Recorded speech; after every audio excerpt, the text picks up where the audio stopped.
Welcome to the Creative Right Now podcast, a live stream experience that helps writers of all skill levels elevate their craft by learning key insights from industry professionals, published authors, and writing experts. If you want to know the secret to publishing your first book, then you're going to want to stick around because today we're going to be doing a deep dive into the process behind the publishing industry and what it takes from a step-by-step approach to getting your book published. And if you stick around till the end, we're actually going to be doing our special free write exercise as a community after the podcast portion of the interview. So stay tuned and we will have a lot of fun with that. Now, with the format that we're doing today, I want to encourage you to ask questions. We're going to be doing this is a live video stream podcast. If you have any questions about how to get your book published or what is the publishing industry about, then I encourage you to hop into the stream, hop into the comments, and ask your questions.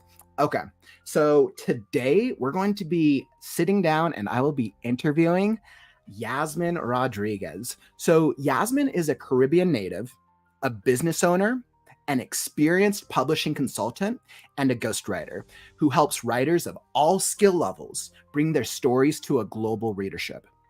Founder of The Writing Ghost, which does content, strategy, management, and creation of every piece of information about writers' messages, where they should go, how they should sound, and who will see them.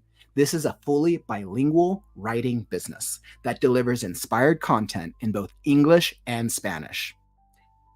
Please welcome to the stage Yasmin Rodriguez from The Writing Ghost. Welcome, Yasmin. Hello. Thank you for having me here. Of course. And I also wanted to give you the round of applause. There we go.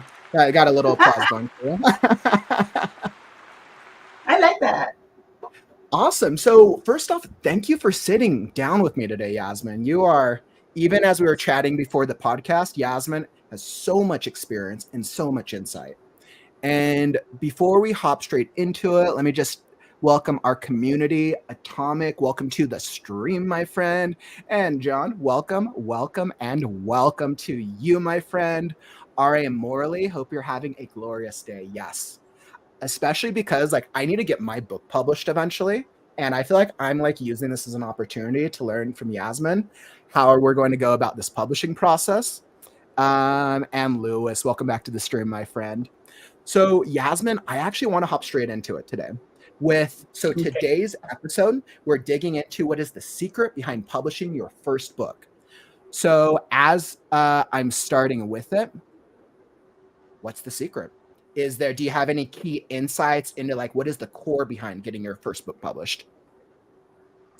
Spend the time to educate yourself about the whole process. It's not just writing the book. If you want to be successful with your first published book, you need to know what's going to happen from beginning to end before you launch. Okay. Is that because it changes so much throughout the publishing portion of it? Is there a lot of unexpected unknowns, or can you go into the whole thing prepared with a strategy? The thing is, the steps to publish a book are very specific. Okay. The secret to publishing a book is that some of those steps overlap, and you need to know what's the order of events and when you need to step in, because something is supposed to be happening at the same time as something else.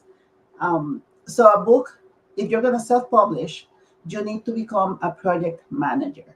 You need to understand that timeline, so that you're not in the moment of truth of, oh my God, I'm ready to publish, let's press that button. And there's all of this other stuff that has not happened. And that's going to mean that nobody's going to know that you published your book. Wait, so you mean if I publish my book tomorrow, it's not just going to automatically go viral and trend with the world? No. No. And unfortunately, that part of the process is true for no matter which type of publishing you go after. Hmm. If you go with a traditional publishing house, if you go with a hybrid, which you should never do, or if you do self publishing, regardless, getting your book to the hands of your reader is your responsibility. It's on your shoulders. That actually totally makes sense. I'm not surprised to hear that, especially as I think about like social media and like the marketing industry, right? And like I have a book, and I think a lot of newer writers, just from chatting with them, are under the assumption of like, okay, let's say I'm going to do self published, I'm going to self publish it. Amazon will throw it out there for me and people will find my book through Amazon. But even as I'm like Yeah. talking with a lot of experienced series writers, because I know I predominantly do fantasy, a lot of them are like, yeah, you don't start making money until you have the second, third, or fourth book in your series now. And I'm like, oh, interesting. I was like, that's Mhm. actually good to know. And, and that's only if you did the things the right way with the first one. Because Hmm. if you didn't, then nobody knows the first one. Nobody's going to know you wrote a second one either. That's very great insight. So I want to be able to dig more into this process. But before we do, I want to know a little bit about you, Yasmin. If you could share a little bit about your writing journey, how did it Oh my begin, and what how did you get to publishing and the publishing expert that you've become? So I originally studied to be a lighting designer for theater, and that's what I graduated from. And I had a theater company for 20 something years in the Caribbean. So down there, nobody can live off of doing theater. So I became a sales manager for a very, very big corporation. And all of our sales materials came from Mexico. What happens is that it's just like Australians and New Zealand and Ireland and Scottish and American English. It's all different. It's different cultures, even though it's the same language. Same thing happens with Hispanic people. And my sales materials from Mexico did not work for my Caribbean clientele. So I had to rewrite everything. Oh And no. Oof. yes, in Oh no, doing that, that sucks. in doing that, I discovered that I love the writing aspect of it a lot more than selling. So I started as a copywriter with Mm, a boutique branding agency. hmm. Um, and in doing copywriting, I honestly did everything that I'm doing right now as a writer. I Hmm. was doing content strategy, I was doing story development, I was ghostwriting, and I was labeled as a copywriter and I was paid as a copywriter. So that's when I Interesting. decided Okay. to branch on my own and started writing Ghost back in 2009. Wow. So Uh, you've been in your industry for a while. What man, yeah. have you probably just learned that much about like the publishing process from research, working with clients, I imagine. So this branding agency that I used to work with, they did Hmm. publish a couple of books for their clients, and it was up to me to figure out how to do this because the Okay. branding company, the branding agency sold the project. They had never published a book, and I was a copy, so I was the only one that knew anything about writing. So it fell on my shoulders to figure out how to do this. They're like, this So is your job. Figure it out. yeah, but then I didn't even appear in the credits page of these books, even though Hmm. I basically wrote them to begin with, and then I did everything else. So when I got out on my own and I started with the writing Ghost, serendipity. I was in an airport. I saw one of my former salespeople from when I was a sales manager, Okay. and she asked me what was I doing, and I told her about the writing Ghost, and she said, "Oh, I want to write a book, and I want you to help me." And she was my first client, and with her, I honed down on everything that had to do with how to publish, how to self-publish. I Interesting. learned Okay. how Barnes and Noble works, how Amazon works, how marketing for a book works, and it was a learning process, Hmm. big time learning curve. We did it, and she was Hmm. amazing because she had all of the patience to let me figure things out. Aw. And then from then on, I haven't stopped. She told her friends, and her friends told her friends, and my former clients from the branding agency figured Aw. out that I was on my own, and that's it. Mhm. So it sounds like you've had a lot of success with word of mouth since kind of being Yes. thrown into the fire and just like, all right, you're going to figure this out or else. Yeah. Yes, exactly. Awesome. Well, I love how experienced you are, and especially from just the way that we've talked before, I can tell how much insight you have. So, with that being said, oh, also Yasmin, where can people find you if they want to know more about the Writing Ghost, real quick? The best place is to go to our website is thewritingghost.com, and there is a contact form that you can use to write to me directly, and all of my information is really there. Perfect. I just threw that down in the comments as well. I wanted to make sure to plug that real quick. But I saw that we actually had a couple questions come in. I know it looks like Atomic here was saying, Yasmin mentioned that you should never do hybrid publishing.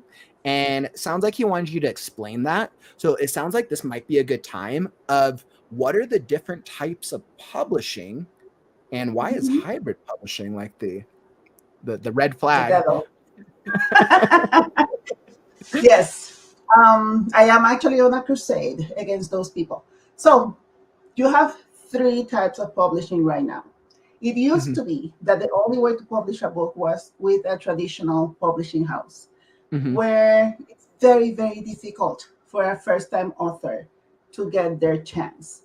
Okay. And if you don't go with an agent, with a literary agent that specializes in the type of book that you wrote, your Mhm. chances are almost zero. Okay. Then people figure out that they don't need a publishing house to register an ISBN number. The ISBN number is Okay. the international registration that allows your book to be sold. You can publish a book Interesting. without an ISBN, but you cannot sell it. You have to give it for free. Um, so Interesting. once Is people is that figured something out, that Amazon does? Is that something that Amazon does by default if you go the self-publishing route? yeah, and I always tell people never do that because Okay. whoever owns the ISBN number owns the rights of distribution and the rights of reproduction of that edition of your book. It's not the copyright. As an author, you're always going to own your copyright of the book Mhm. that you wrote. Mhm. But if somebody else registers that content under their ISBN number, that other company or person is the one that decides that that edition of that book is distributed or not. And if they're Interesting. distributing it under their company name and your book is not doing well, they can take it out of circulation. And Wow, that's actually that's really fascinating. Okay.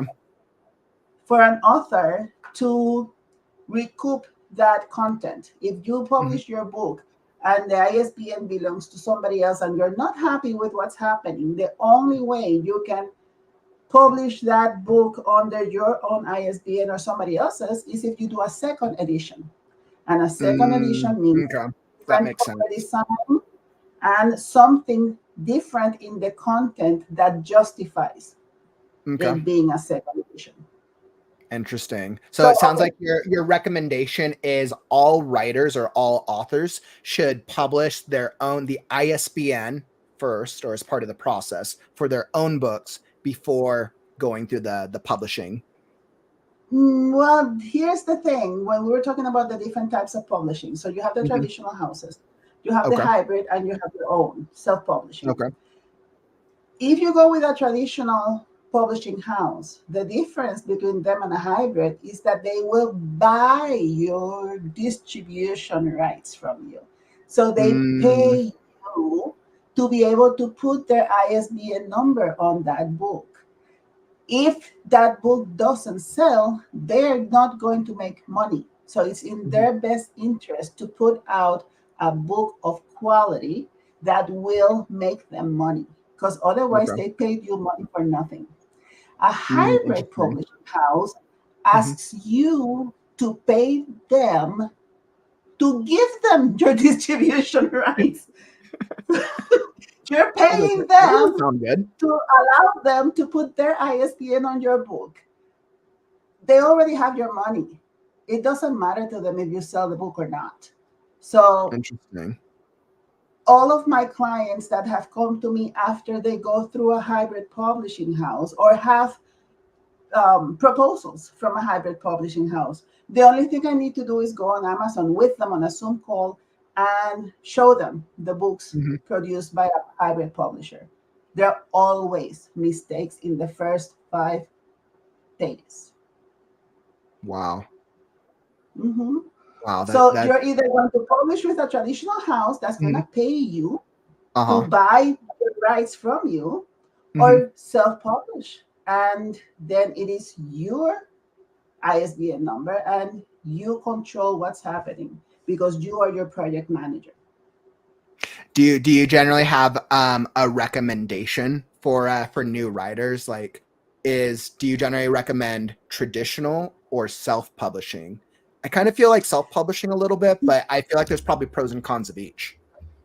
It actually depends on what type of book the client wrote and what is Interesting. their history and their credibility as a person with the authority to write that book.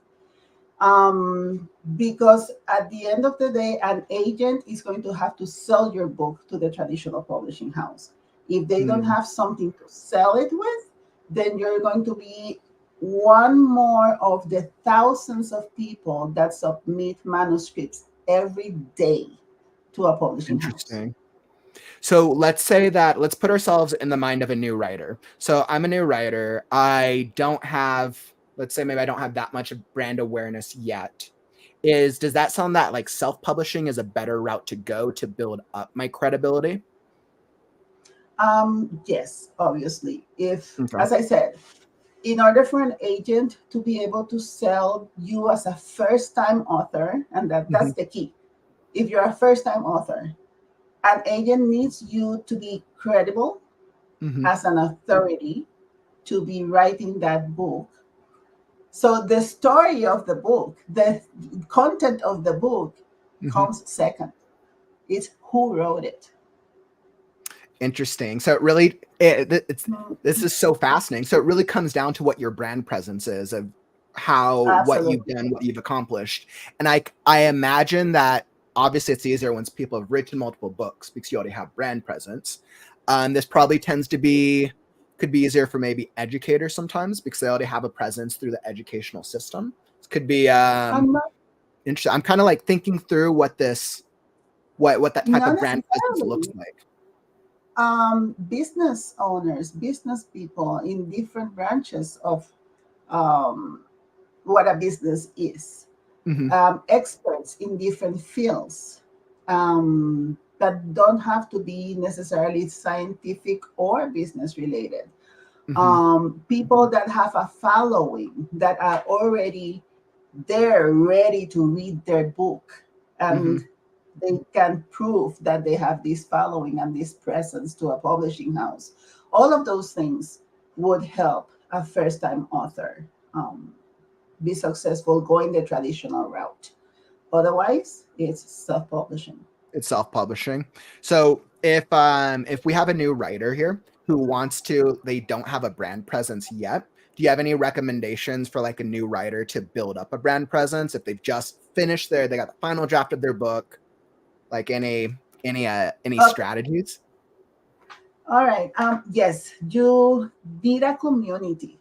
That's the most important part of developing that brand presence, You need a community. especially for authors. Yeah. Yasmin, I just have to like applaud that for a second. That is some absolutely great advice there. Let me see if I can get that. You need a community. I absolutely love that. Definitely. That's great advice. Okay, Well, as think you were saying. about it. Each author is delivering a different message, Hmm. and their community is the people that are ready to receive that message, that are eager for that type of message. So, Hmm. those are the people that are going to not only buy the book, but help sell it to Hmm. others. So that is the reason why the community is the base of the brand awareness. Mm-hmm. Um, as a brand, each author needs to be very clear of Mm-hmm. what is their brand persona. Mm-hmm. It doesn't work if you are trying to sell yourself as a wellness guru Mm-hmm. and on your social media and your personal page, you are doing things that don't go along your message, And to that put it that I could completely bluntly. agree with. Completely Yes. agree. Is so do So you you think have to that commit. do you think that other good strategies for writers who just finishing their first book, do things like competitions, writing competitions, publications like magazine publications, are those good forms of exposure for writing brands? Again, it depends on what type of book they're writing. Okay. So it Um, really comes down to know who what the book is, and then I imagine like who is the audience for the book, and then how are exactly. you You going to have to sell know your yourself market. for that audience? Yep. You have to have a target market. You have to know who your target persona is. Mm-hmm. Who is going to buy your book? You need to know Mm-hmm. exactly what is the demographics and all of the standards of that demographics. Mm-hmm. And you have to direct everything that you do in terms of marketing to that. But we are jumping the gun because this writer may think they're almost done with their book. And when they bring it to an editor, they discover that they're beginning to get the gist of what's going to happen. Interesting. But the writer's under the impression because the book is final draft, the book itself is done, that they're there when really it's almost like it's like the whole marketing process of my writing brand. It is so, as I said, there's some I don't, I think we're jumping over your script here, but if we're going to talk about the steps of publishing a book, Awesome. there So are I some actually I things that think that's a good overlap. so that's actually a really good that's a good call out. Why don't we talk about what are like the specific steps of getting a book published? It sounds like Yes. I want to like know more about the process. I'm like, all right, so let's just start from the beginning.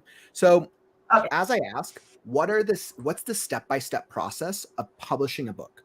And I know clearly there's the self-publishing route and the traditional. Let's since we probably have a lot of newer writers here who are either unpublished or still working on different drafts of their series. What would the step-by-step process be of first publishing, doing a self-publishing book route? So, of course, the first step is to write a book. Okay. Wait. But The first step is to write a book? It won't just like write itself for me? no, unfortunately. And here comes the surprise that I was talking to you about. So Mm-hmm. you're writing a book and you have your first draft ready as far as you think for publishing.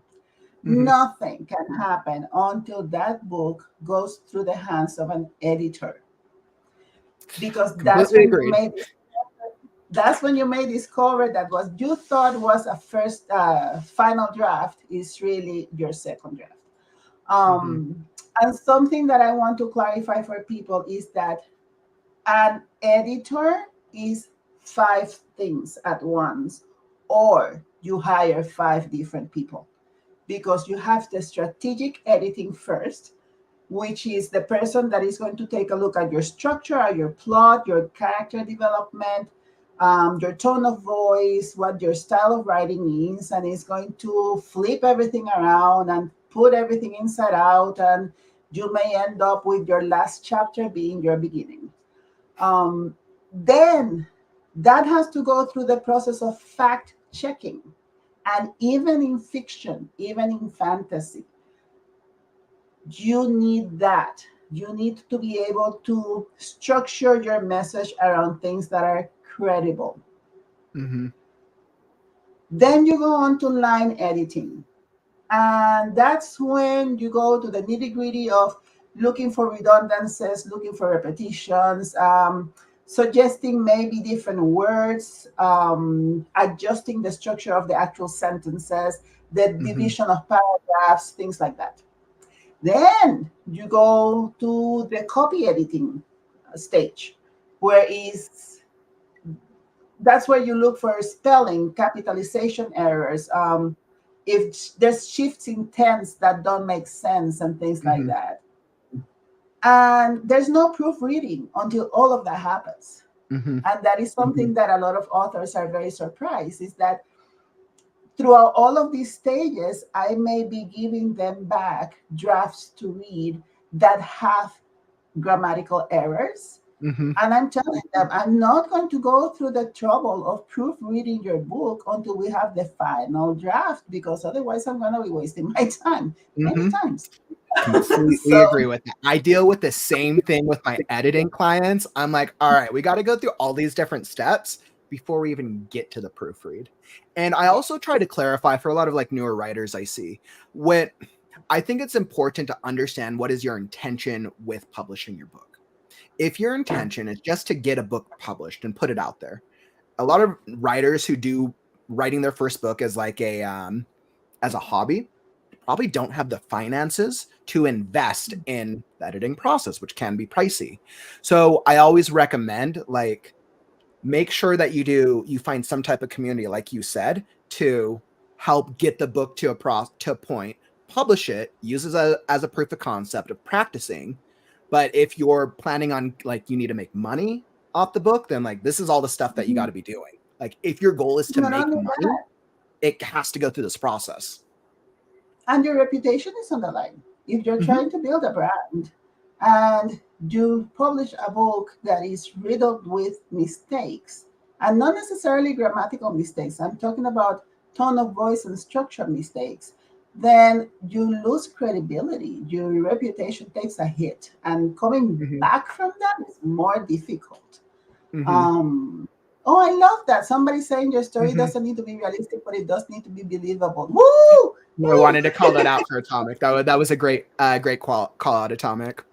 Uh, Completely agree, right? And like even with a lot of our audience, which is probably a mix of more genre fiction, um, even if I'm writing about a fictitious, let me think, like a fictitious animal in a made up fantasy world, that fictitious animal still needs to be a believable animal within the scope of the fantasy.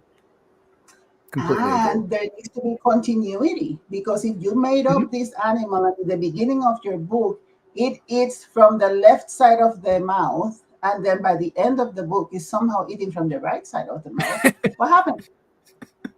And we all know what the internet is like. You will get your people who will call it out on the specific page, the specific Mhm. line. Like if people get invested into spending time on your story and then they find inconsistencies, like you can bet Oh, people will call it that out. kills it.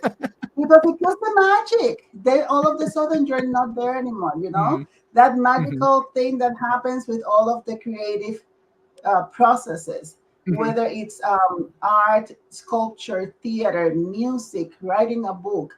You want your audience to be able to to allow themselves to let go of where they are and Hmm. go to this other world that you have created.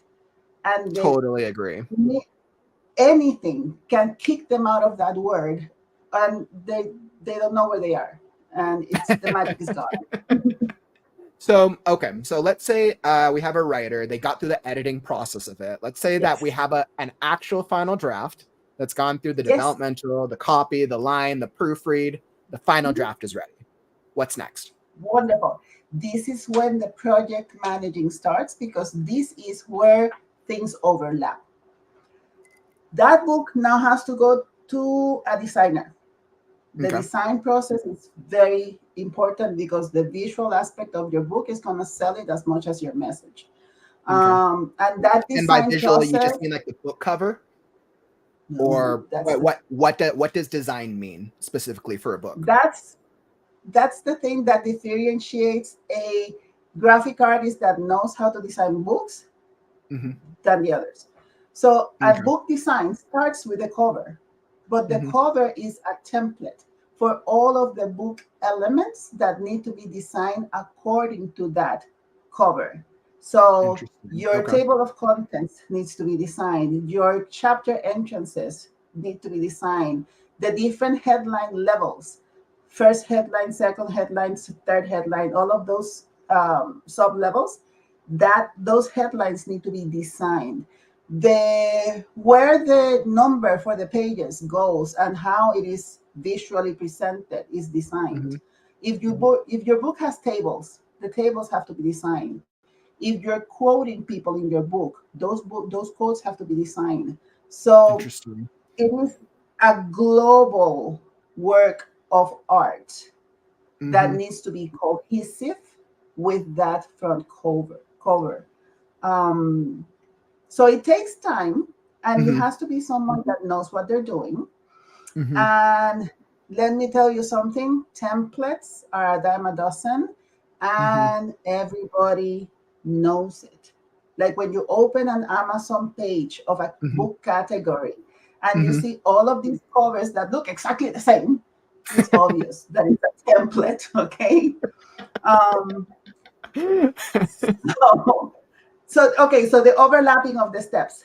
Okay. While the book is being designed, Okay. that's when you, as a self publishing author, have to go through two things: the administrative aspects of your publishing, which means Mm-hmm. you have to get your ISBN number. Mm-hmm. And if you are going to do the Library of Congress number, that's when you ask for it because it takes about 2 weeks. Interesting. The And that's when ISBN and the Library of Congress. Okay. Library of Congress is not necessary, but it does give you credibility and is another avenue for publicity. Okay, because Okay. people do look at the catalog of books from the Library of Congress.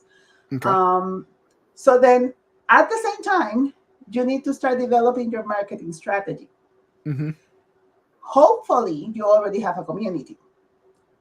This is where you start bringing that community in to, oh, look, the Congress gave me mine after 3 weeks. See, Mm-hmm. Yeah, I thought that the was a things really that great call out. So. yeah.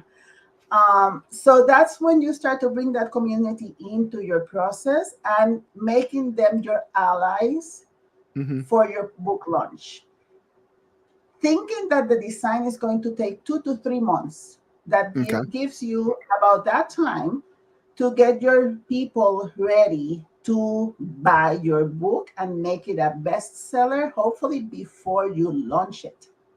So Because is what that you're just going like generating like word of mouth, like excitement and engagement around the around of like this if is my book's gonna launch on this day. This is this what it's about. you don't give details, Okay. you make people curious, and you tell your community, if you want to be part of this process with me, Mm-hmm. get into this group, go Mm-hmm. into this page, put yourself into this list. These are all different ideas, but just to give Mm-hmm. you one of those ideas, if you have a Facebook community, Mm-hmm. then you make a private Facebook group. And the people that go into that private group are going to get snippets of your content. They're going to be able to, you're going to poll them on what are the colors that you think represent this message better for the cover. So I have these two ideas for a subtitle. What do you think is best? And you get them involved in your process as your book is being designed. Mm-hmm. So what you're doing is creating this engagement with Mm-hmm. people that are already ready to buy that book from you. Mm-hmm. And then you're going to tell them that since they're your private group, they're going to get to read your book for a special price. Mm. And what you need from them is a review. So trading the review. So do you give them an advanced copy to give the review on the day it launches? Actually, no. What I've Okay. been doing is with my authors is we are publishing the book without launching for a special price.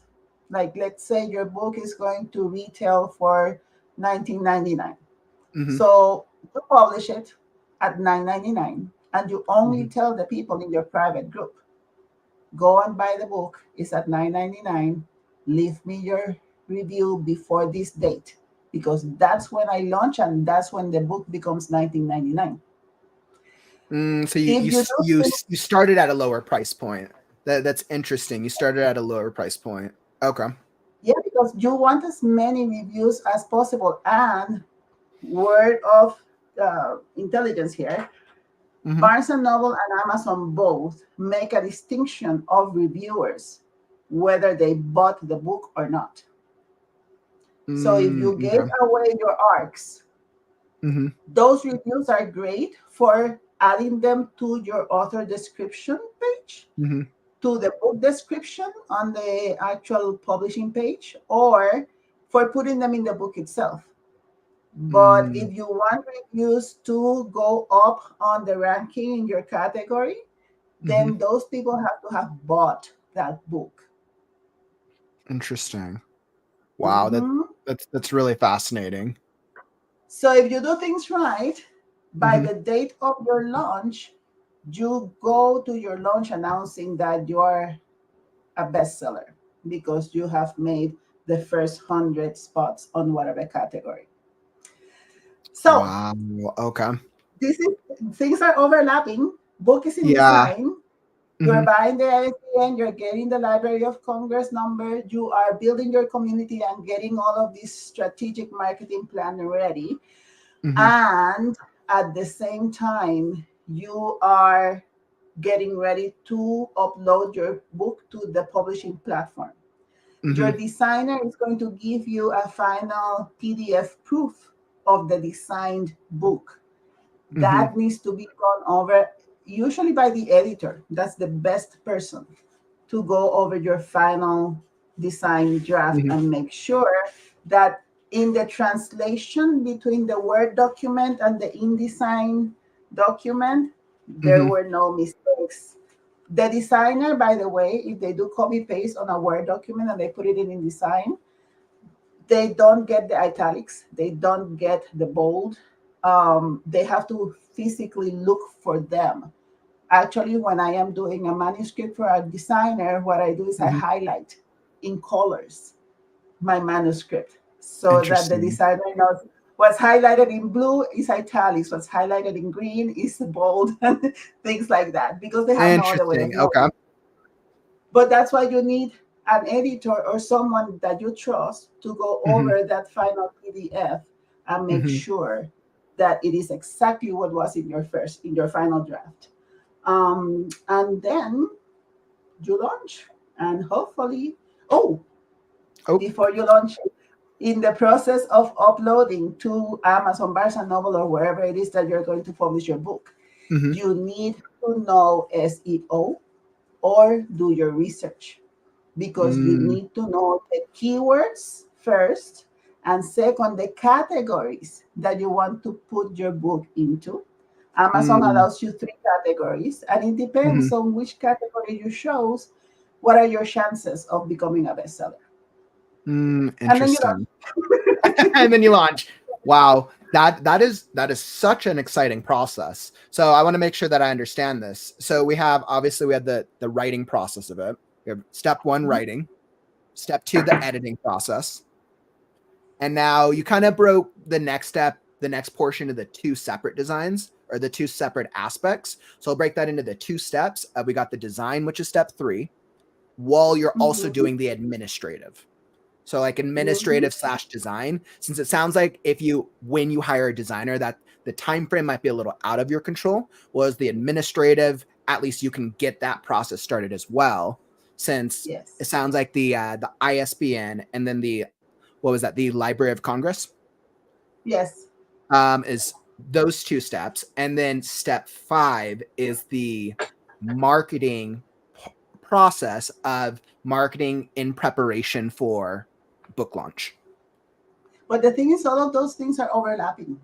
Okay. You have to start your marketing when the book is designing. You Mm-hmm. should start your research about categories and keywords for your book when the book is in designing. And you definitely have to do the administrative work while the book is in designing. So that's where I said you need a timeline. You need a timeline. Interesting. Color So it coded sounds like if you you can. recommend starting so once the book's edited, that's when you kind of recommend starting all three of those of design, administrative, marketing. Yes. I Awesome. mean, you can, if you don't have the Hmm. time, you can wait to start your marketing strategy. But Hmm. keep in mind that means your launch date is going to be pushed further ahead. That Like, makes sense, right? So the longer that takes, the longer until you actually get your book out yeah, there. So this actually exactly. brings up a great question for me, Yasmin. If for the beginner writer who might not have a lot of finances to be able to invest Mhm. in this process, which can be pricey, but what Yes. would you recommend like prioritizing for a writer who's self-publishing and wants to get their book out there, but like I don't have the money to pay for an editor, a designer, and all Mhm. the steps? What should I prioritize? Definitely. Well, first of all, I want to say that that is the reason why I always tell people to overlap these Hmm. last steps. Because in a perfect world, as soon as you launch your book, you can start recuperating the investment. I Hmm. always tell my Hmm. clients, if you're able to sell at least 300 books on your first month after you launch, you will recoup all of your investment. That is the way it Hmm. works, because the Amazon and the Barnes and Noble algorithms are designed to publicize books that are selling. Hmm. So as soon as you get a momentum in your sales, they are going to do a lot of the work for you in that they will advertise it. But you need to get that momentum going. And the sooner it happens, the sooner you get your money back. Now, as far as planning how to Hmm. do this, you need to get your editor's quote and you Hmm. need to get your designer's quote so that you know exactly how much money you are looking at. Okay. And the way I usually work with my clients is that if I'm editing a book and I estimate that it's going to take 6 months, seven Hmm. months, I will make payment plans with them so that instead of giving me a lump sum in the beginning and a lump sum at the end, they Hmm. can schedule their payments throughout the process. Hmm. And it's a lot easier to manage that way. Hmm. Um, the best case scenario is that they can work on something like that with their designer also. So the Hmm. book goes through the editing process. You finish paying for the editing as the editing is done. Then you Hmm. start the same process with your designer. Hmm. And as soon as you pay off your designer, you're launching, so you're getting money back. Hmm. But if it's not possible, if you're in love with this professional, but unfortunately they're not in a position where they can offer a payment plan, Hmm. then you do it the other way around. Then you separate a specific amount per month Hmm. until you have the money necessary to That go makes ahead sense. and do your editing and design. What I tell people is don't divide it. Do not Okay. save the money for the editing and then hope that you will be able to save money for designing afterwards, um, because something will suffer. And a lot of times it's the That makes design, sense. and it's not it's really not worth it. Hmm. Your work deserves a full design, words and visuals. So strategize everything in your head so that you see it as one thing, editing and design, even if it's two people that are doing it. Interesting. So essentially, it's do your research first before you spend the money. So that way you can really figure out, hey, how long is it going to take me to save up this amount of money? If you want to build up a Mhm. readership and get the return on investment, then you got to do the research and you got to hire professionals if you want to get your book out there. If you just want to publish a Absolutely. book and have a book published, then don't hire an editor, don't hire a cover Yeah. designer, do it yourself, and like you'll see what will happen. And this is from what I've seen from a lot of authors out there is like you'll get at least 20 to 30 people who'll buy your book because you'll get your friends and family because you have written a book.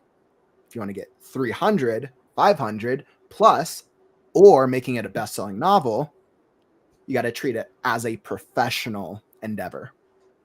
Exactly. Have 100% you agree. noticed that there are people that publish a book under their own name, and then you don't know about this until afterwards, but they have a brand, Hmm. and the brand is selling books, and then you discover, oh, he had this other book before. There's a Hmm. reason for that. It's because they published under their own name, without a Hmm. brand, without a strategy. It flopped big time. Hmm. Then they built a brand, and that's when they became successful. Interesting. It's almost like if you just want to like practice at getting your first book published, it's almost like if you just want to practice it, go under a pseudonym, go under a pen name. When Yeah, you're ready to treat like the brand portion and the marketing and that whole treat it in a level that like is a professional endeavor, then focus attach it to your name and your brand. That's really that's what I interesting. would. That's Yasmin. That is some absolutely great insight.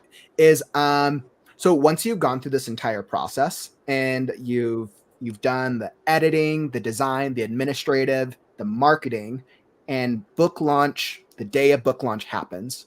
Once a book is published, is that all? Well, if you did things right, it's the Mhm. beginning. I mean, it Love depends that. on Yes. Yes. Yes. it depends on what your end goal is, of course, Hmm. but whether you are planning on writing more books, whether this is the beginning of a series, or if you're a nonfiction writer that is trying to become a credible source of information on their field, Hmm. um, your book launch is what starts that journey. Hmm. You become a series author, or you become a conference person, and you do seminars and you do workshops, or Hmm. your practice, if you are a professional that gives a service to a community, your practice then becomes bigger, better, larger. It's the beginning. That's amazing. Do you from the writers that you've worked with and from what you've seen in the industry, do you have any secrets? So assuming that a writer's done all the steps for preparation, do you have any insight or advice for the actual book launch day of a way to do a successful book launch? Okay, I think the date of your launch is incredibly important.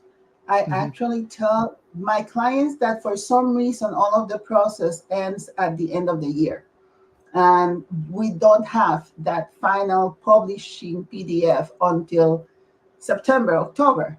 I tell them to hold it until the next year, because in the publishing industry, in the book industry, your publishing year is the publishing date of your book. So Okay.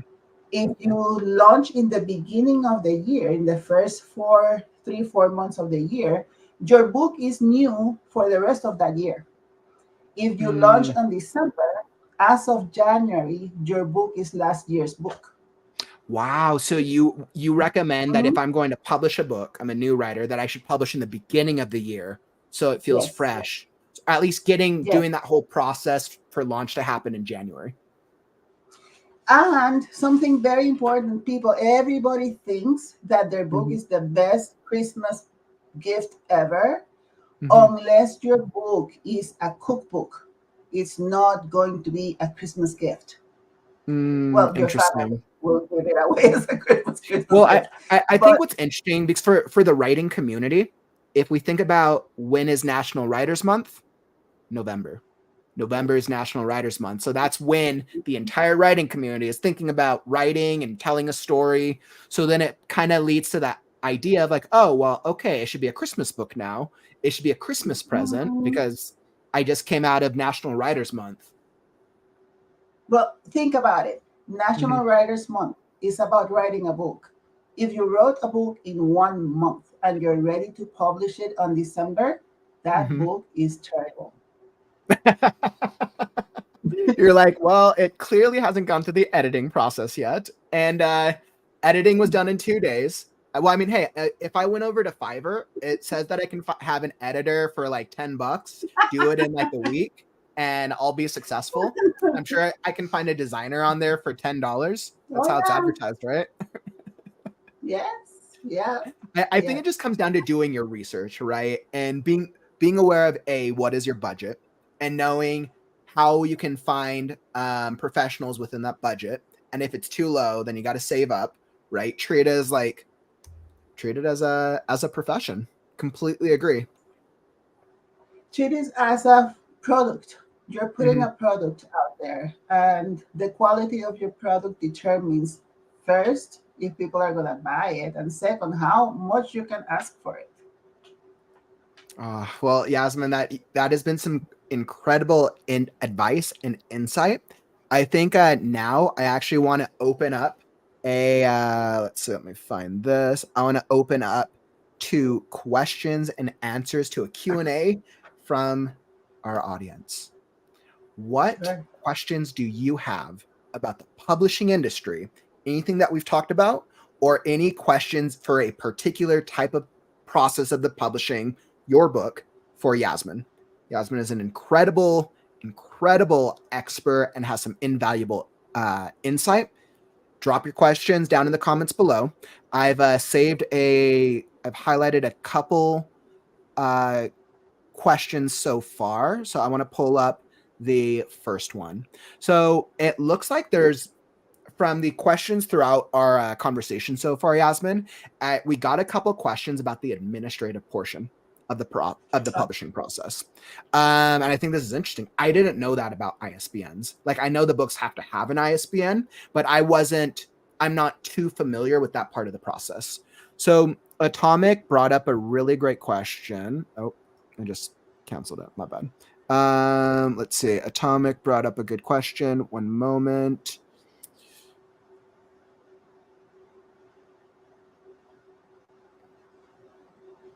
Okay, here we go. So, do libraries pay attention to the Library of Congress catalog?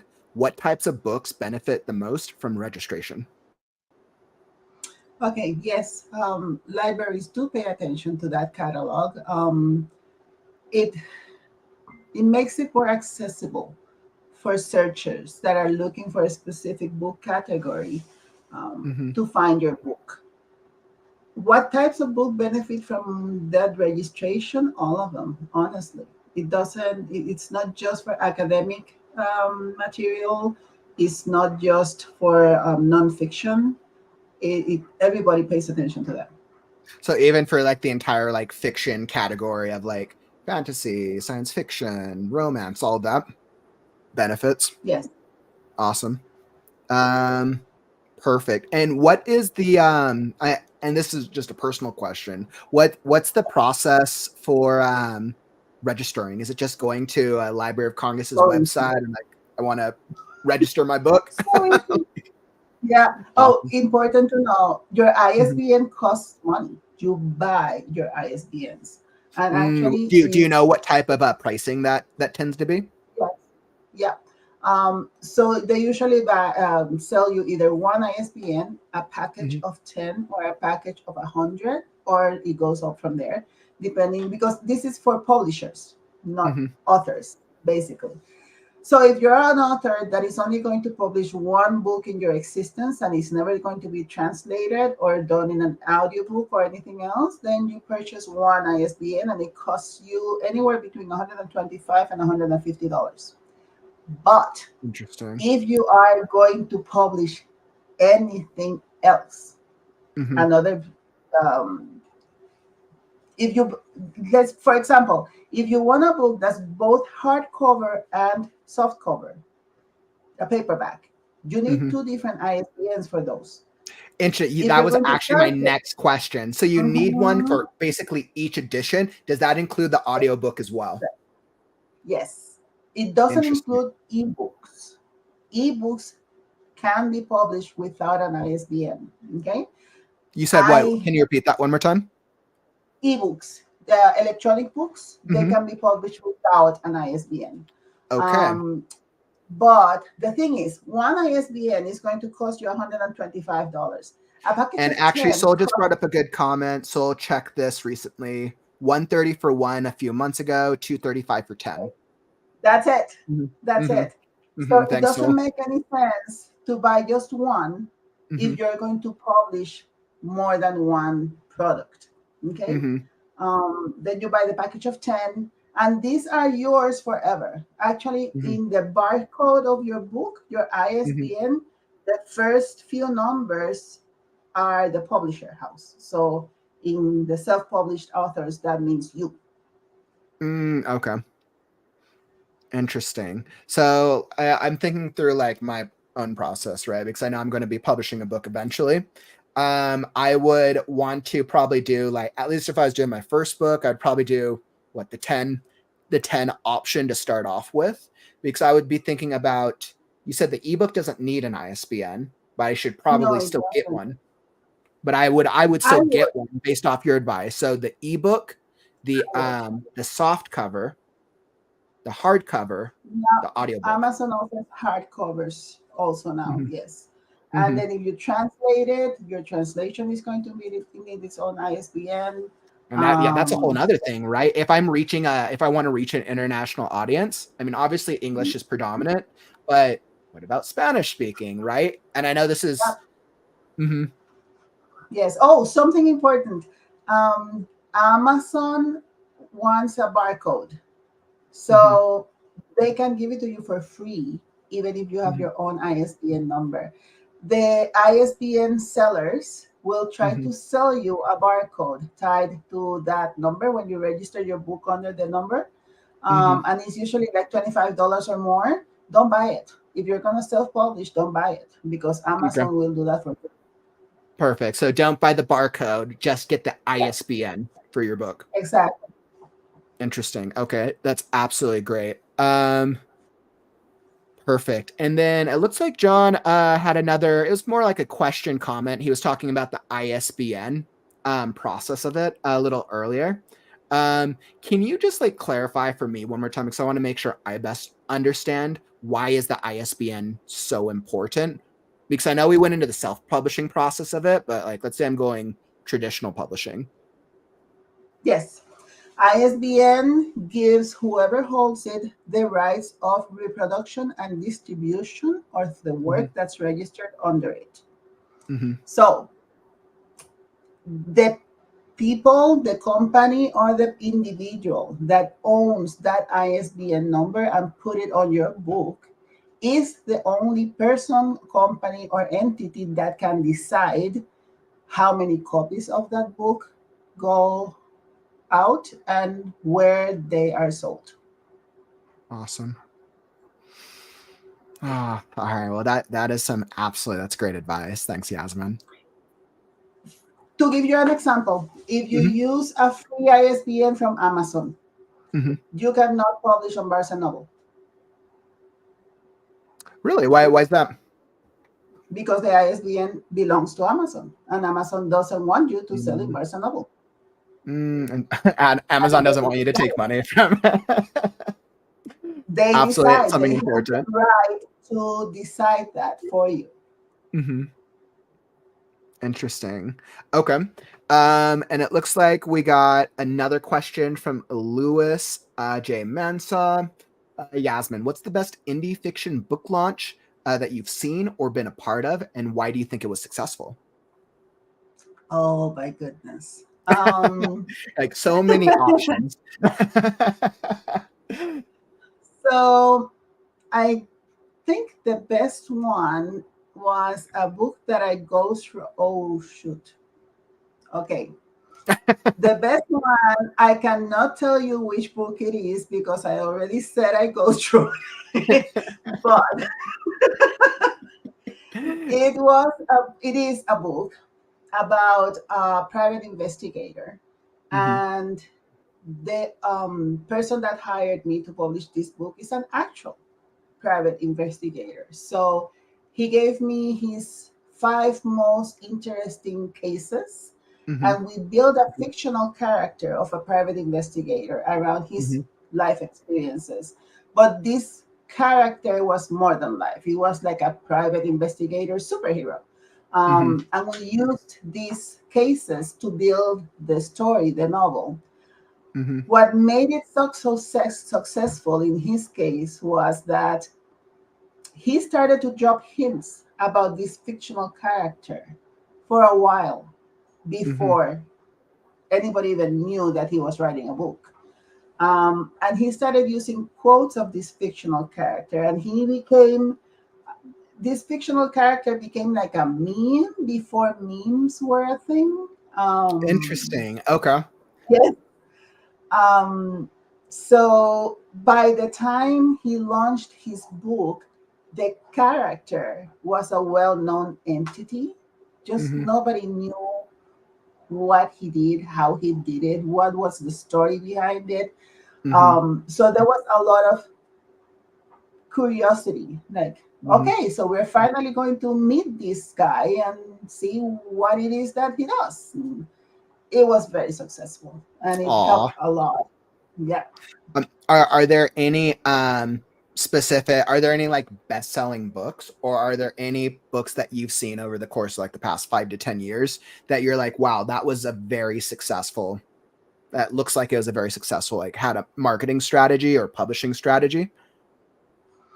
Um, there are a bunch, but I would say autobiographies have Okay. become a big selling ticket. And Interesting. Because people want to interestingly learn enough, more about real people. yeah, but the interesting thing is that autobiographies are no longer only successful if they're about public personas, Mm-hmm. people that are already known and that Mm-hmm. are popular. Autobiographies by unknown people Mm-hmm. have become a very, very hot item. And I think it may be because of COVID, now that I think about it, that That's we probably were that also, that could be a factor. I think, as you like say, it's people are more interested because it's about real people. What I do know about like social media and all the research that I've been doing is that as an industry where people and social media are moving towards the interest graph, where people are less interested in like, I want to learn more about people because I follow them. I would rather learn more about people because I have a shared interest with them and I want to be yeah, part of their community. That's one of the reasons that TikTok was so successful, because TikTok was all about the interest of providing people of like, you like this, I'm going to give you more of this. And then all the social media platforms started putting that, doing the social yeah. interest algorithms. So that would just be a guess from my end, but I think that's probably the direction that people are moving towards, because I'd rather learn more about somebody who's relatable with me than a celebrity who's doesn't seem real. Something else that I have noticed as a trend in the books Mhm. that have been very successful lately are books that have to do with the environment at some degree or other. And I'm not talking about nonfiction books, I'm talking about fiction books. Like, I don't know if you've heard about Greenwood, by um, I've heard the title, but I'm not too Michael familiar. Christie. Michael Christie. Uh, Um, mhm, so that book became a bestseller in like nothing, like from the time that it was launched. And it's one of the many books that I've read lately, fiction books, that have to do with climate change and what's happening with the planet in a interesting. convoluted way. Mhm. Like, it's Of not the course. main thing of the plot, but Mhm. it is a But it's very probably still important like a aspect. central theme. I imagine it's a theme of the overall story. Yes, yeah. Mhm. Awesome. And it looks like I have another. Well, actually, Atomic had a really good call out here. He was talking about ISBNs, right? And he said if you change an ISBN later or publish under a different ISBN on a different platform, you will lose your previous rankings and reviews. Ding, ding, ding, ding. Here's a red flag. You cannot do that unless you publish a different edition of your book. You own There the we go. So copyright, that's it. Okay. but that's it. If you sold your rights of distribution to Hmm. anyone and Hmm. that person put their ISBN number on that edition, you cannot turn around and say, "Ah, I don't like those people. Now I'm going to publish with these other people. So I'm going to put the same content under another ISBN number." Hmm. That's illegal. You would have Okay. to make basically a whole nother edition of the book, which then goes into the Yes. process of like, well, what constitutes as another edition? I'm just going to There is change a a few chapter percentage. titles and No, there is a percentage Mhm. of change in the I'm sure. content Yeah. for it to qualify as a Hmm. second edition. It has to say second edition on the front cover, Hmm. and there has to be a change in the design of that cover as well. Interesting. Awesome. That's very valuable. It looks like Marcella had another question here. How do you get self-published books into physical stores? This is a great question. I There's want to know this different. as well. I mean, if I were to take a guess, I would go and establish a relationship with at least my local bookstores, and that's how I would think about, like, okay, I'm going to talk to the owner. How can I do a book launch here? Can I talk with them and do networking? My guess is probably more into, like, how do I get my book into Barnes and Noble? How do I get into like a bigger retail store? What are your thoughts on this? So definitely going to your local bookstores is a way to do this. And Hmm. that means walking the walk and doing the talk. And usually you're going to give the books away on their commission. Hmm. And the bookstore is going to take anywhere between 40 and 50% of the sales of your book. Okay. Okay. And they take 5 or 6 copies of your book and they put them up. And if they don't sell in a specific amount of time, your books are nowhere to be seen. You And have to ask for them. all that usually determined in like a contract of, like, we're going to buy this many books, we'll put it out, you have 2 weeks or Most of some the time, they number. don't buy them. That's the thing. They will not buy your books. They're going to tell you, okay, leave me 5 copies of your book. And if they sell, Mm, I'm going to take 50%. so it's kind of like a Okay. proof of concept of, you're going to give us free books because they have to sell. Yeah, that makes sense, actually. I'm Yeah. not surprised. So the best way to go around this is to go to actual distribution services. Hmm. Distribution services have evolved. It used to be that they did not take on self-published books, Hmm. but there's so many self-published books nowadays that they have been changing that. Hmm. So you go to the actual distributors Hmm. and you get them to include your book in their catalog. Again, you are going to pay for that. Hmm. And think about it. You first have to think about how much royalties you're getting for each book that you sell. Hmm. And then you have to subtract from that whatever you're going to be paying the distributor. So you need to look at those contracts with a fine tooth and really determine if it's worth it. Hmm. Something else that you can do is Amazon and Barnes and Noble both, but mostly Amazon. They have an extended distribution service Hmm. where they do make the book available for libraries and bookstores. Interesting. That is a digital catalog.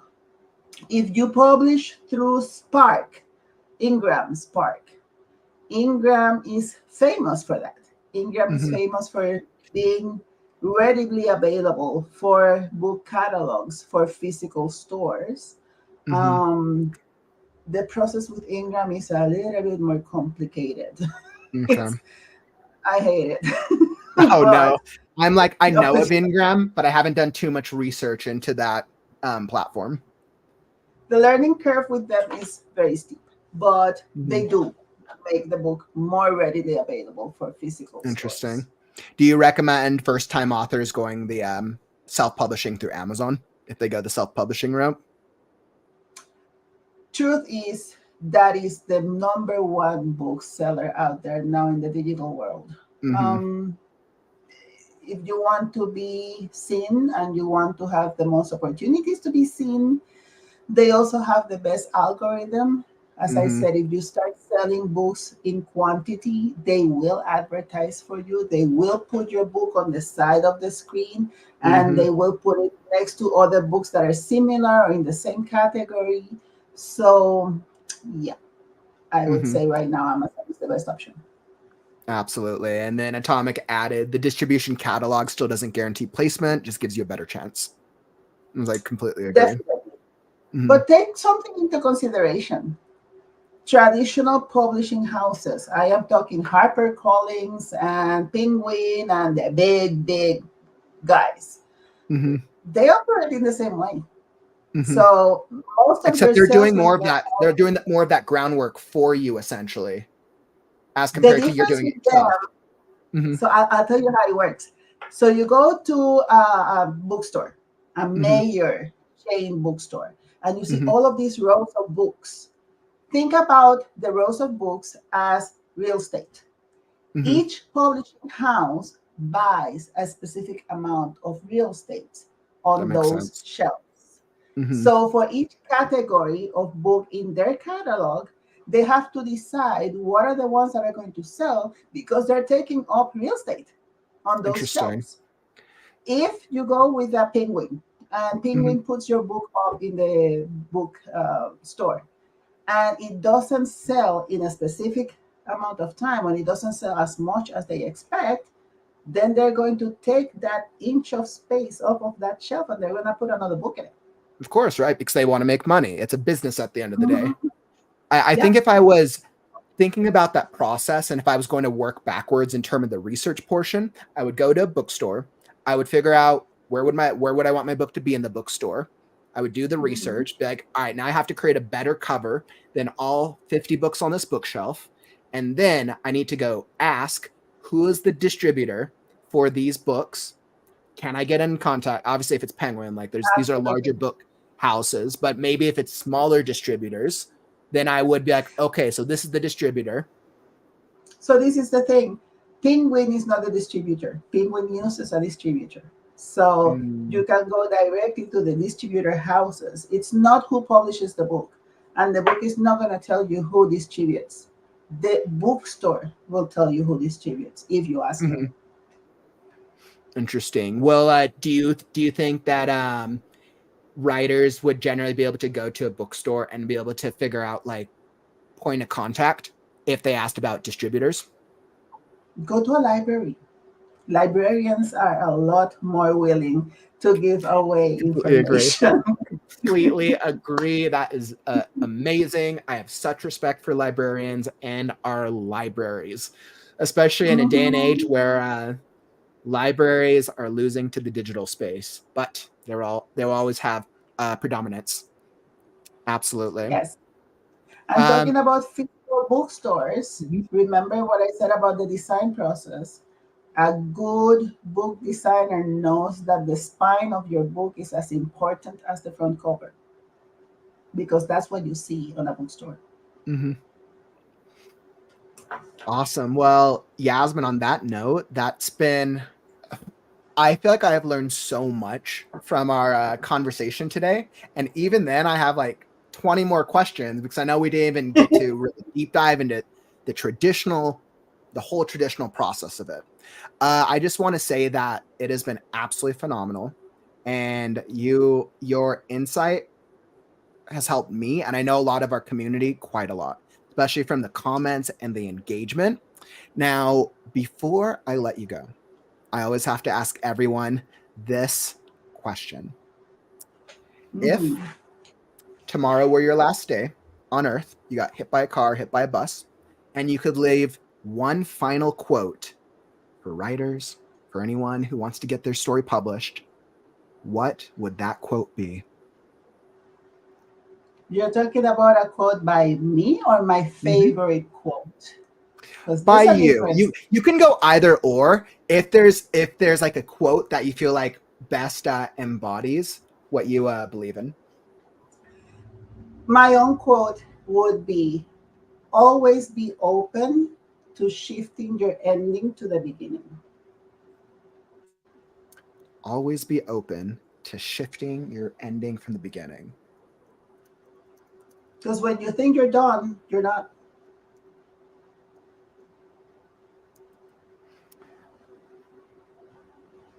I had to add that as the ticker. Always be open to shifting your ending to the beginning. I absolutely love that. Yasmin, it's been amazing today. Before I let you go, once again, where can our writing community, where can they find you if they want to learn more about you? I'm actually in all of the social media Okay. major channels as the writing ghost. Okay. The only one where I'm not the writing ghost necessarily is in LinkedIn. But if you go to my website, thewritingghost.com, you Okay. will find my LinkedIn handle there also. Is there a best way to contact you if they want to learn more about you or more about your services? Is it just going to your website and sending you an email?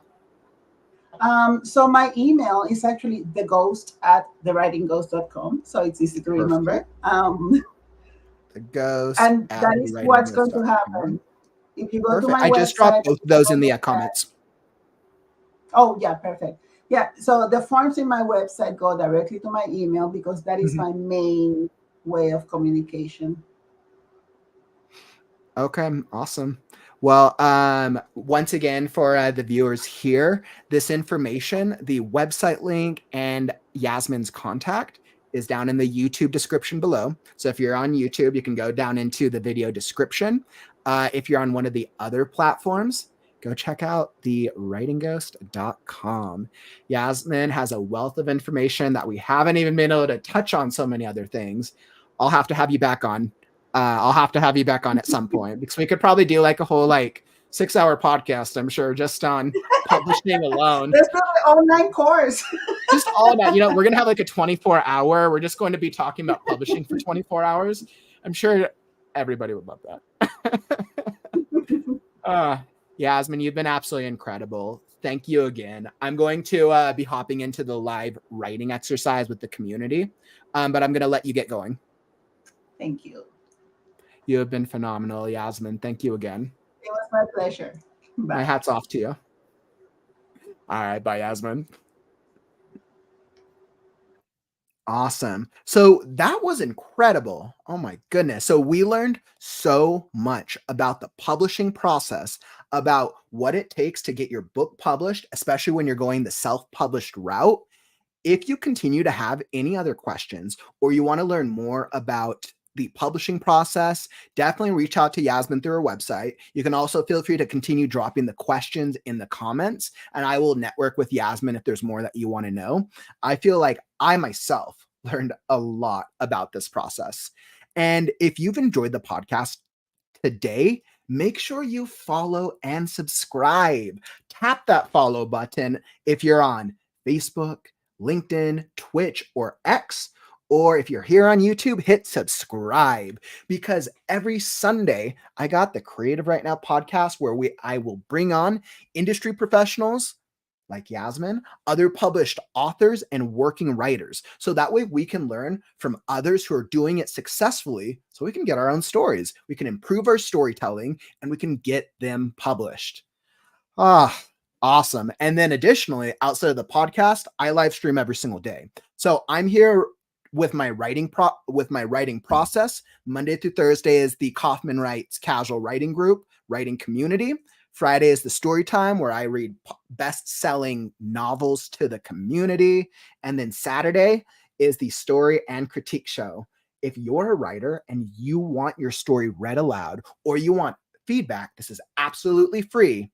Make sure you send a submission to the Story and Critique Show, especially for next Saturdays. It is quite a fun experience. We had a great time yesterday. So definitely make sure that if you're subscribed, you'll be alerted when I go live. Woof, man, which means it's time to hop into the next segment. Time for our live writing exercise. And let's see. Perfect. And Vaughn, you have a really, really great call out here. You had a really great life lesson. So you were saying you have another funny quote. When you were flying an airplane, your instructor said, "Would you land already?" You thought that was a good life lesson. Some people just want you to land, but you got to make sure everything's good before you do that. And that perfectly encapsulates everything we've just gone, right? It's for me, I was like, okay, I know I need to have my book edited. I know there's logistics. I know I got to have a marketing plan, but the process is so important. Now I'm like, okay, clearly I need to get my own ISBN because I'm going to go the self-publishing route. So we've definitely had a lot of key learning, a lot of insight, and let's hop into our live writing exercise. By the way, what's up, Steph? Welcome to the stream.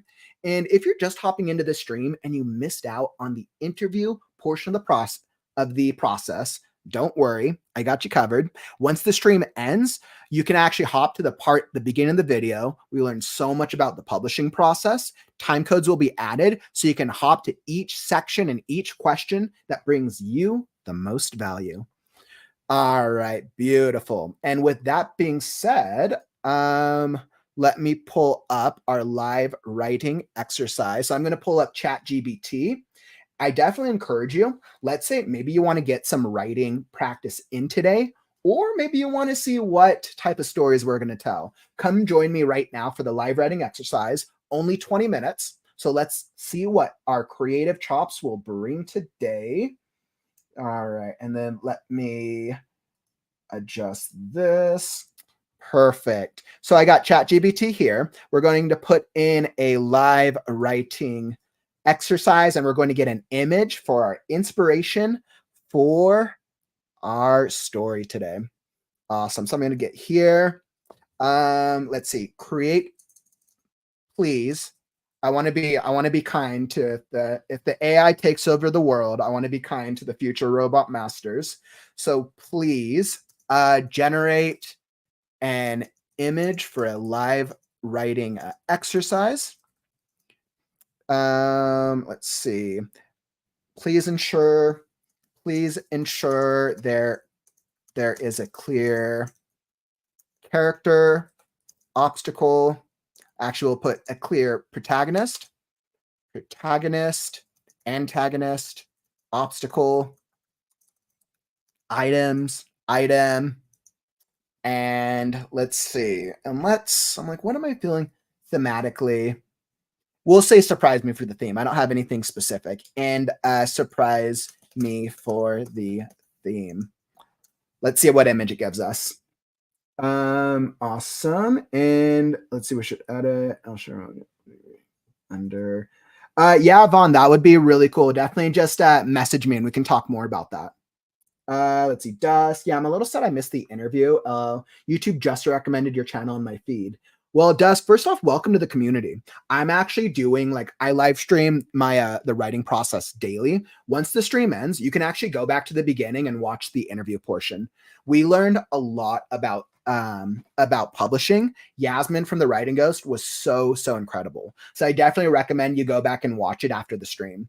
We have a really cool writing community here, so definitely welcome to the team, my man. Awesome. So, ooh, I like this. I think I like this. I got my fantasy vibe. I'm getting my fantasy vibe here. I think. All right, so I think we got 2 images. I think this is going to work. Okay, actually, I think I have to save image as a JPEG. Perfect. Fantasy1.jpg. Perfect. And then I'll save the second one. And then I'll pull them back up on the screen and we will get started. Fantasy2.jpg. Awesome. So let me just fix my screen real fast and we're going to hop right into this exercise.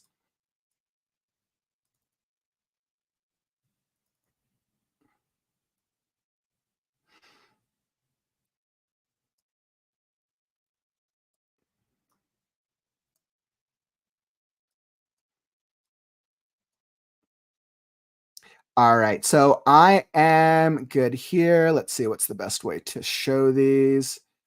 Awesome, and I think I will do this. I think this should work. Let's see, maybe perfect. I think this. I'm seeing the best way that I can get both these images onto the screen. Well, still perfect. I think I got it. Okay. So I got it pulled up on my end. Let's see. I think I can get this. I'm making sure that I got the timer and everything pulled up. I got my timer here down in the corner. And then we got our 2 fantasy images. Let's actually do this. Here's what I'm going to do. Nope, that's not what we want. Perfect. I think I will do that so we can at least see the timer. Perfect. And now we can see both the images on the screen. So that way you can stick along if you want to. Beautiful. Awesome. So we are all set. So I got 20 minutes on the clock. Essentially, we're going to be doing a live exercise. So I'm going to get 20 minutes using one of these two images as inspiration. Let's just see what we come up with. Once we finish the writing exercise, if you want, you can always send me shoot what you wrote to my email. I'll throw the email in the comments, Kauffman at the dash creative dash ghost.com. And I'd be happy to read what you've written on the stream itself. Let's see what we get. I'm like, which one looks more interesting? I think I'm going to go the top one. We kind of got like warrior princess on the top here. All right. And now the goal is to write a scene of a complication or setback for your own story where they face a challenge or failure. Okay. So I'm all set. Feel free to join me or read along. I got 20 minutes on the clock and we're going to throw up some music and it's time to write now.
All right. And let's go up. All right. And that is the end of the little free write writing exercise. Great work. I hope you were able to get some good writing in yourself. Fun little exercise. Clearly, I went with the top free write. I was totally inspired by Warrior Princess over here. I was like, okay, she's facing off against death. I feel like I almost got to the ending, but I didn't really plan out what type of ending I wanted. So, all right, let's see what we got. I'm going to read through my story, and let's see if it's a well told story. Once again, if you want to share what you wrote, feel free to shoot me an email and I'll read it here on the stream. Okay. So, what is the I guess my story is called right now tentatively Warrior Princess. Okay. Um the light blue luminescent tree lit up in a blaze of glory as the world flashed around her, and she crashed to the earth, skidding across the dirty path and landing with a thud against a decrepit tree. So much for a graceful landing. The warrior princess rolled her shoulders, dusted herself off, and rose. Aching feet were the least of her concerns. If she could push out a newborn child,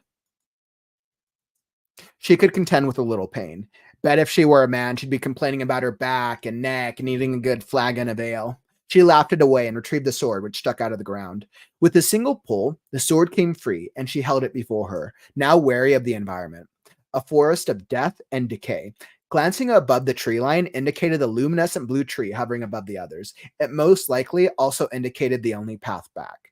She tried to get a look at the sun, but the shadowed tree line left the feeling of an eternal night down here. She snapped her fingers, knowing full well that time was running out.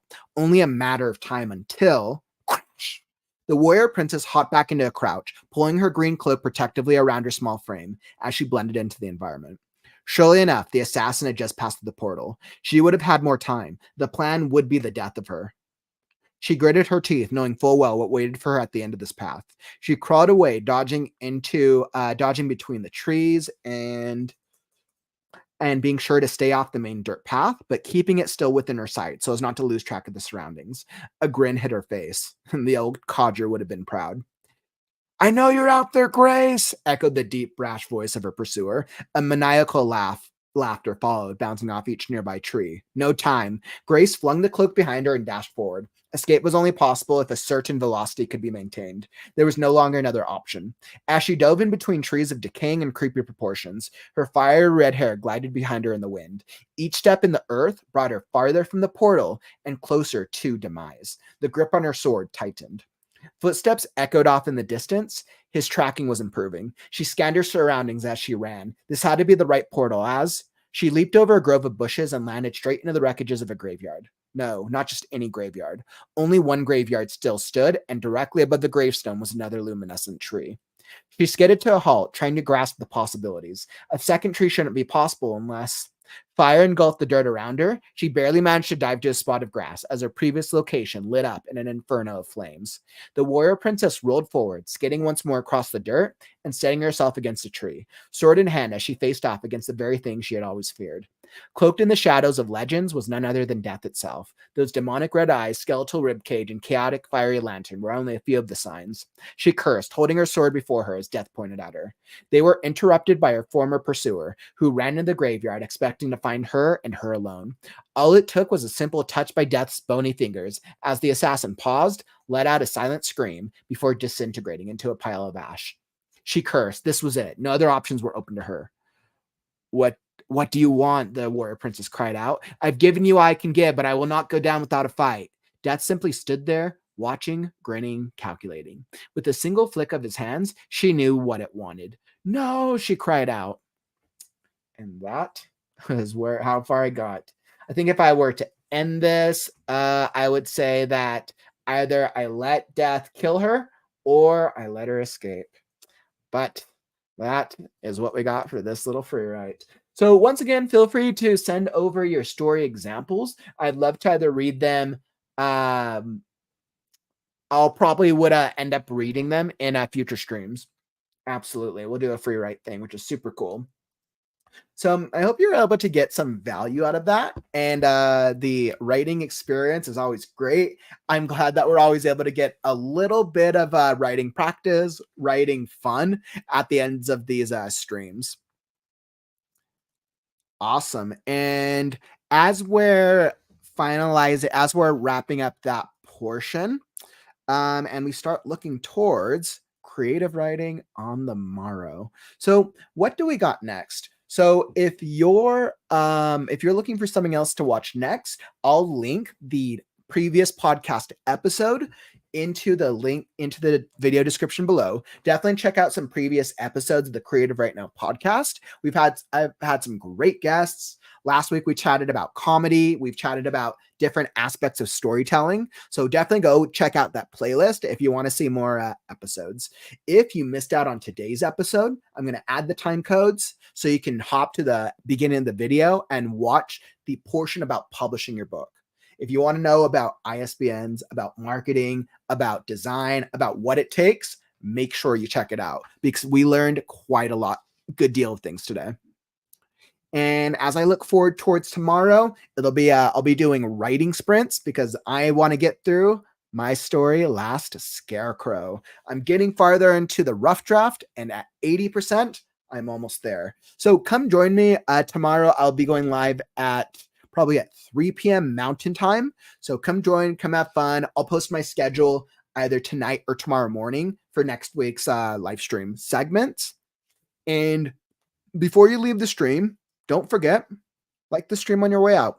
Let me know that you got value out of it. Let us know, let the algorithm know that the writing stream brought you value. Thank you so much for joining me today. Well, I had an absolutely great conversation with Yasmin over at the Writing Ghost. Her website can be found down in the video description below. And that is all that I got for you today, writers. Don't forget, words are wind, but stories are forever. I'm Kauffman, and I'll catch you on the morrow. Stay creative, writers.